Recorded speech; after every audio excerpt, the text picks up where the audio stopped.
Assalamualaikum warahmatullahi wabarakatuh. Om Swastiastu, Salam, Namo Buddhaya, dan salam sejahtera bagi kita semua.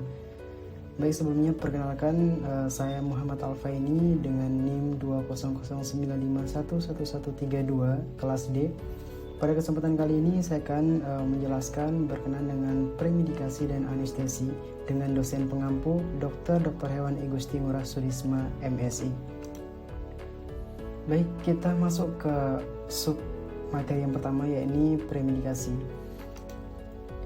Premedikasi adalah obat yang diberikan sebelum operasi dengan tujuan untuk mengurangi rasa takut dan cemas serta untuk fasilitasi induksi dan pemulihan dari tindakan anestesi. Premedikasi diberikan 1 hingga 2 jam sebelum induksi anestesi. Yang diharapkan dari pemberian premedikasi yaitu induksi anestesi yang lancar.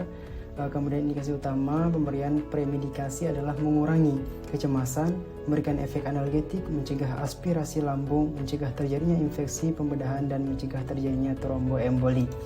Kemudian tujuan daripada premedikasi ini yakni terdapat 8, yakni yang pertama mengurangi rasa cemas, memberikan efek sedasi psikis dan amnesia.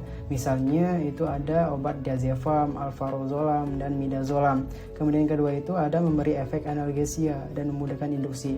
Misalnya morfin, petidin, fentanyl, sufentanil, alfentanil, dan remifentanil.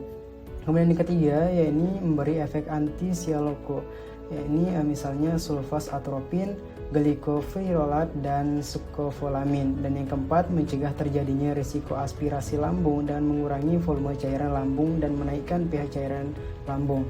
Misalnya ada itu namanya ranitidin, antasida, dan proton pump inhibitor atau PPPI.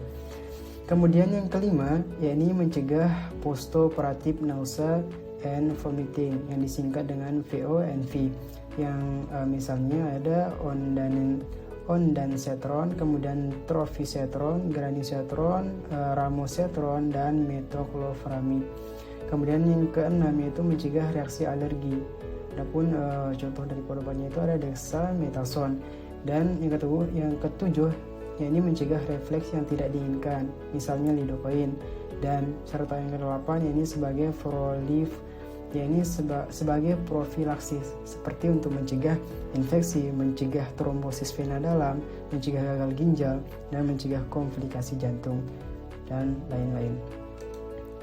Kemudian pertimbangan pemberian daripada premedikasi ini, yakni premedikasi ini tidak boleh diberikan secara otomatis ataupun rutin, tetapi harus berdasarkan pada keadaan psikis dan fisiologis pasien yang ditetapkan setelah kunjungan anestesi dilakukan. Dengan demikian, maka pemilihan obat premedikasi yang akan digunakan harus selalu dengan memperhitungkan pertimbangan sebelum pemberian premedikasi. Kemudian yang selanjutnya, yakni prinsip pemberian obat. Di sini terdapat 5 prinsip ya. Terdapat 5 prinsip dalam pemberian obat yang aman, harus berdasarkan istilahnya itu ada the 5 right principle. Ini mencakup 5 aspek, yakni direct drug, direct dose, direct patient, direct route, and direct time. Yang pertama, direct drug, yakni obat yang diberikan sebaiknya dicocokkan kembali dengan resep yang tertulis. Karena banyak sekali obat yang memiliki nama yang sama. Jadi tulisan tangan dokter khususnya yang meresepkan sebaiknya dapat dibaca. Dan jika terdapat keraguan, sebaiknya melakukan klarifikasi ataupun mendatangi kembali ke dokter yang menuliskan resep tersebut. Selain itu juga, dokter harus mengerti alasan mengapa suatu obat diresepkan dan mengetahui efek-efek samping yang dapat timbul akibat pemberian obat tersebut, termasuk apakah pasien memiliki riwayat alergi terhadap obat tersebut atau tidak. Kemudian yang kedua itu ada prinsip direct dose. Ini dokter sebaiknya mengetahui dengan baik dosis rata-rata atau dosis yang biasanya digunakan terhadap obat yang diresepkan dan mampu mengidentifikasi beberapa pasien yang membutuhkan dosis-dosis di luar dosis yang biasanya digunakan. Contohnya pasien-pasien yang memiliki gangguan fungsi ginjal dan hati. Kemudian yang ketiga yakni direct patient. Jadi pasien yang masuk sebaiknya diidentifikasi dengan jelas. Jadi pasien yang masuk sebaiknya itu diidentifikasi dengan jelas dan diberikan 2 tag name yang harus dicek sebelum pemberian obat. Dan yang keempat yakni direct route. Jadi pemberian obat dapat diberikan secara oral, intravena, intramuskular, subkutan ataupun melalui feeding tube. Jadi dan yang kelima, ini prinsip yang kelima yaitu direct time. Jadi pemberian obat ini sangat penting untuk memperhatikan waktu dalam pemberian obat ini. Pemberian obat ini harus memperhatikan tentunya berkenaan dengan waktu, karena kebanyakan obat yang diresepkan berdasarkan durasi kerjanya. Jadi pemberian obat terkadang tidak sesuai dengan waktu kinerja obat yang diharapkan. Selain itu juga waktu operasi juga sering berubah, sehingga pemberian obat harus dilakukan pada waktu yang tepat untuk mendapatkan efek yang diinginkan.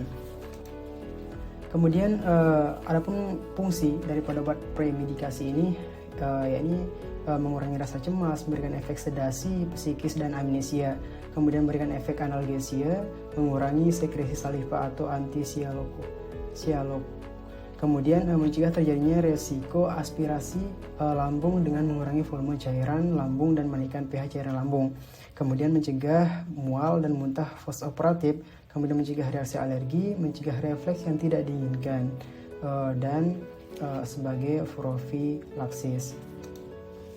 Kemudian kita masuk ke sub materi, yakni berkenaan dengan anestesi. Jadi anestesi ini adalah suatu keadaan narkosis, analgesia, relaksasi, dan hilangnya refleks. Anestesi adalah menghilangnya rasa nyeri, dan menurut jenis kegunaannya ini dibagi menjadi anestesi umum yang disertai hilangnya kesadaran, sedangkan anestesi regional dan anestesi lokal yakni menghilangnya rasa nyeri di satu bagian tubuh saja tanpa menghilangkan kesadaran. Anestesi ini merupakan tindakan menghilangkan rasa sakit ketika melakukan pembedahan dan berbagai prosedur lain yang menimbulkan rasa sakit pada tubuh. Kemudian adapun tujuan daripada pemberian anestesi ini yakni terdiri atas 3. Yang pertama itu mempertahankan homeostatis fisiologis selama dilakukan prosedur pembedahan yang mungkin melibatkan kehilangan darah, iskemia jaringan, reperfusi jaringan yang mengalami iskemia, pergantian cairan, pemaparan terhadap lingkungan dingin, dan gangguan koagulasi. Kemudian kedua yakni meminimalkan potensi efek membahayakan daripada senyawa dan teknik anestesi. Dan yang ketiga yakni memperbaiki hasil pasca operasi dengan memilih teknik yang menghambat atau mengatasi komponen-komponen respon stres pembedahan yang dapat menyebabkan konsekuensi lanjutan jangka pendek ataupun panjang. Kemudian selanjutnya yakni jenis-jenis daripada anestesi. Jenis-jenis anestesi ini terbagi menjadi 3 secara umum, yakni anestesi umum, anestesi regional, dan anestesi lokal.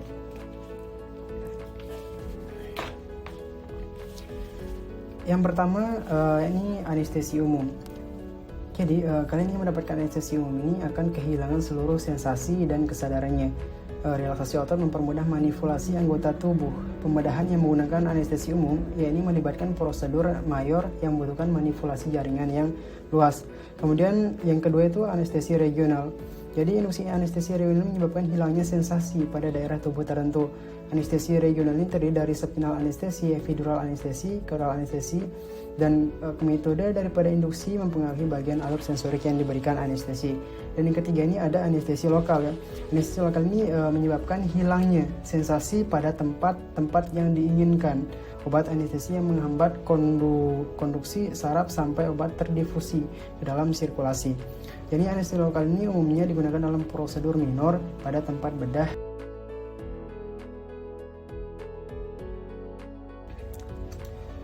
Kemudian berdasarkan cara penggunaannya, obat anestesi dapat dibagi dalam 10 kelompok, yaitu anestetika inhalasi, anestetika intravena, anestetika intramuskular, subkutan, spinal, oral, epidural, transdermal, rektal, lidah, dan mukosa pipi. Selanjutnya obat-obatan dalam anestesi. Jadi sebenarnya banyak sekali obat-obatan dalam anestesi umum. Dalam anestesi yang dalam ini saya tampilkan obat-obat anestesi umum, kemudian obat untuk anestesi spinal, di mana anestesi spinal ini merupakan bagian daripada anestesi regional. Yang pertama itu obat-obatan yang anestesi umum, yakni contohnya beberapa contoh ini antara lain sulfasatropin, vetidin, propofol atau recofol, sinilkolin, kemudian teramus, dan efedrin. Kemudian untuk obat anestesi spinal, yakni ada Buvanes atau Bunascan dan Catafresh. Kadang dokter tertentu menambahkannya untuk menambahkan efek Buvanes. Baik, ini gambaran ataupun obat-obat dalam anestesi. yang dimana telah seperti yang terdapat dalam slide, interest dalam sediaan, jumlah disediaan, pengejaran dalam sepuit, dosis, dan satu sesi sepuit. Sama dengan yang di atas. Baik, terima kasih. Mungkin itu saja yang dapat saya jelaskan berkenaan dengan materi premedikasi dan anestesi. Kurang lebihnya saya mohon maaf. Saya tutup dengan Paramasamti Om. Om Santi Santi Santi Om. Sekian, wassalamualaikum warahmatullahi wabarakatuh.